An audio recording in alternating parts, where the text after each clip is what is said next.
नमस्कार दोस्तों, मैं धनंजय कुमार और आप सुन रहे हैं हमारा विशेष पॉडकास्ट जहां हम विज्ञान और मानवता से जुड़ी महान कहानियों पर चर्चा करते हैं।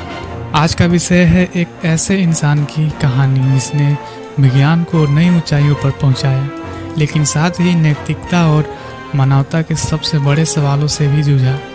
हम बात कर रहे हैं जूनियर डॉक्टर रॉबर्ट ओपेनहाइमर की। वह इंसान जिसने परमाणु बम को बनाया, लेकिन उसी बम के कारण दुनिया के सबसे विवादित वैज्ञानिकों में से एक बन गए।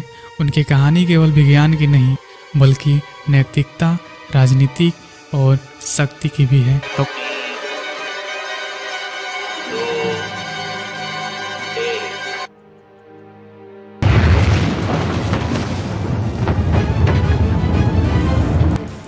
और अब मैं खुद काल बन चुका हूं,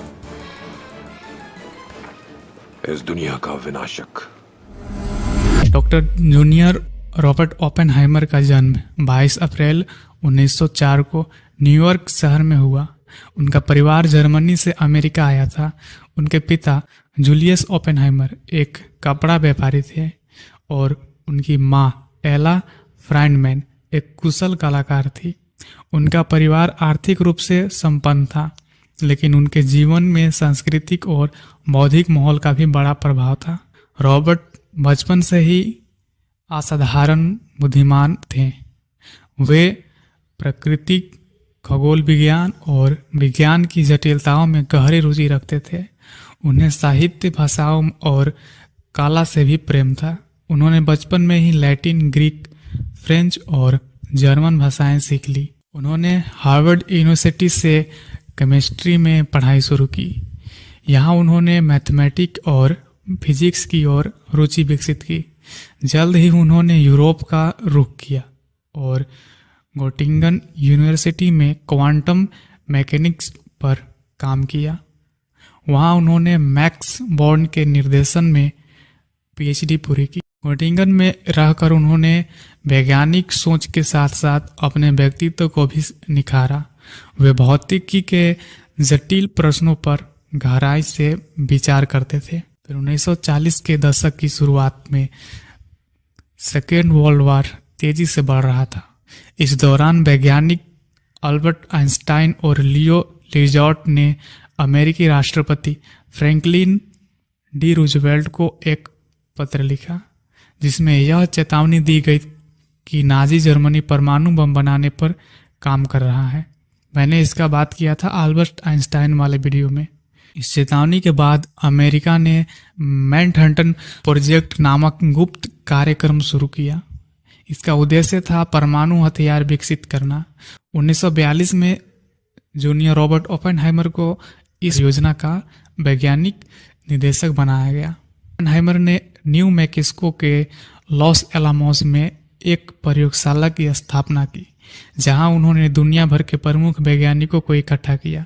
उनकी टीम में रिचर्ड फाइनमैन और एनरिको फर्मी और नील्स बोर जैसे महान वैज्ञानिक शामिल थे। ओपेनहाइमर एक कुशल नेता थे। वे केवल वैज्ञानिक नहीं थे, बल्कि वे एक अच्छे रणनीतिकार और प्रेरक भी थे। वे हर वैज्ञानिक से व्यक्तिगत रूप से जुड़े और उनकी समस्याओं को सुलझाने में मदद की। फिर 16 जुलाई 1945 को न्यू मैक्सिको के रेगिस्तान में पहला परमाणु बम परीक्षण किया गया। इसे ट्रिनिटी टेस्ट कहा गया। परीक्षण सफल रहा और यह साबित हो गया कि परमाणु ऊर्जा को हथियार में बदलना संभव है। परीक्षण के दौरान विस्फोटक की चमक और धुएं के बादल देखकर ओपेनहाइमर ने भगवद गीता का एक श्लोक बोला। वो श्लोक क्या था? उन्होंने बोला कि अब मैं मृत्यु बन गया हूँ, संसार का विनाशक। फिर कुछ हफ्तों बाद 6 और 9 अगस्त 1945 को अमेरिका ने जापान के हिरोशिमा और नागासाकी पर परमाणु बम गिराए। इन हमलों में लाखों लोग मारे गए और जापान ने आत्मसमर्पण कर दिया। लेकिन इन हमलों ने ओपेनहाइमर को गहरे नैतिक संकट में डाल दिया। उन्होंने महसूस किया कि उन्होंने विज्ञान को विनाश के उपकरण में बदलने में मदद की थी। युद्ध समाप्त होने के बाद ओपेनहाइमर ने परमाणु हथियारों के प्रसार को रोकने की कोशिश की।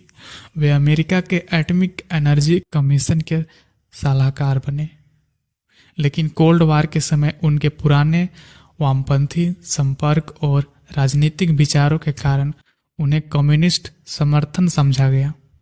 फिर 1954 में एक सरकारी सुनवाई के दौरान उनकी सुरक्षा मंजूरी रद्द कर दी गई।